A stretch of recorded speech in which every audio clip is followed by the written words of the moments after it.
Cleveland, Ohio. Darvish had a Corey Kluber moment Friday night in Game 3 of the World Series. A.J. Hinch had a revelation. Better make that revelation number 2. Darvish didn't make it out of the second inning for the Dodgers as Houston scored 4 times on the way to a 53 victory and a 21 lead in only the second World Series they've participated in. The Dodgers are playing in their 19th. But the Astros are home at Minute Maid Park, where they have given hope to a city still recovering from Hurricane Harvey. Home where they are 70 this postseason under their own retractable roof. Hinch, Houston's manager, is a firm believer in analytics. He works for a team whose analytics department is so good that a former member of the St. Louis Cardinals front office was banned from baseball and imprisoned for hacking into their computer system only a couple of years ago. It would be wrong to say Hinch has gone rogue with the way he's handled his bullpen in October. The sabermetrics and analytics still mean a lot to him in his pre-game preparation. But when it comes to turning the ball over to a suspect bullpen, well, that's another story. After a Jose Altuve's double ended Darvish's night with 2 out in the second inning and Houston leading 40, Dodgers manager Dave Roberts needed 5 relievers to not only finish the game, but keep his team close enough where it had a chance to win. Hinch, meanwhile, received 13 innings from starter Lance McCullers. Then he gave the keys to the game to Brad Peacock, a hybrid starter reliever. 3 1/4 innings later, Peacock had registered the second longest save in World Series history. In the ALCS against the Yankees, the Astros took a 20 lead at home only to lose 3 straight games at Yankee Stadium. They returned to Minute Maid Park and forced a Game 7, in which Charlie Morton gave Hinch 5 scoreless innings, but instead of turning the game over to the bullpen, he gave the ball to McCullers. McCullers pitched the final 4 innings for the save in a 40 win that put the Astros in the World Series.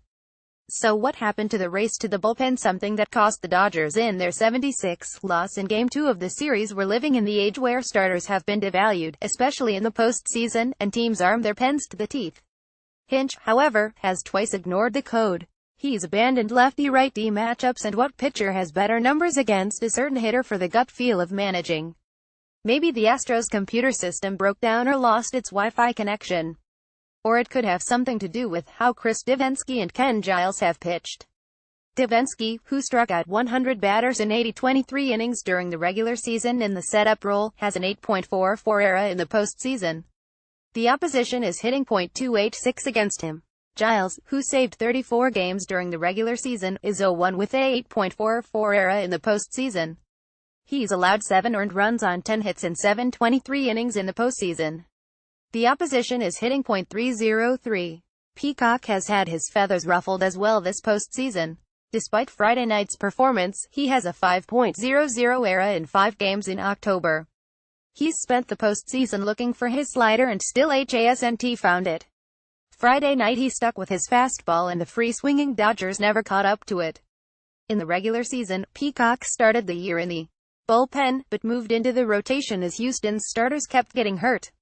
He went 132 with a 3.00 ERA in 34 games, including 21 starts. When the postseason arrived, Peacock's arm was ready even if his slider wasn't. Maybe it's not the perfect ideal because we're not used to seeing it, Hinch told reporters after Game 3 about starters relieving starters. You don't know how they're going to respond out of the pen. I think the unknown is bringing a starter into the game out of the pen. When it doesn't go well, it feels like they weren't prepared. When it goes well, we get to the next game.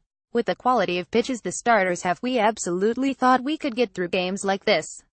38 of Peacock's 53 pitches Friday were fastballs. When McCullers saved Game 7 of the ALCS, 41 of his 54 pitches were curveballs. No matter what the species, fastball or curve, they were mostly unhittable, so Hinch nailed that. Peacock kept wondering when Hinch was going to relieve him. Hinch never did, and Peacock just kept getting better and better. It was crazy. After the 8, AJ asked if I felt good, Peacock told reporters. I said, yeah. He said, all right, you're going back out. I was shocked. I'm just glad he gave me the opportunity to do that. And it was a lot of fun out there for sure. The saves by Peacock and McCullers were the first of their big league careers. And they were both of the long-distance variety. Even old-time closers such as Goose Gossage would have been impressed. It wasn't mapped out this way, said Hinch. These are unique ways to win a game. I'm not sure you can do it all the time, but you can do it sometimes. Baseball without a map and a laptop. Who would have guessed? Then again, look what Columbus ran into on his way to India.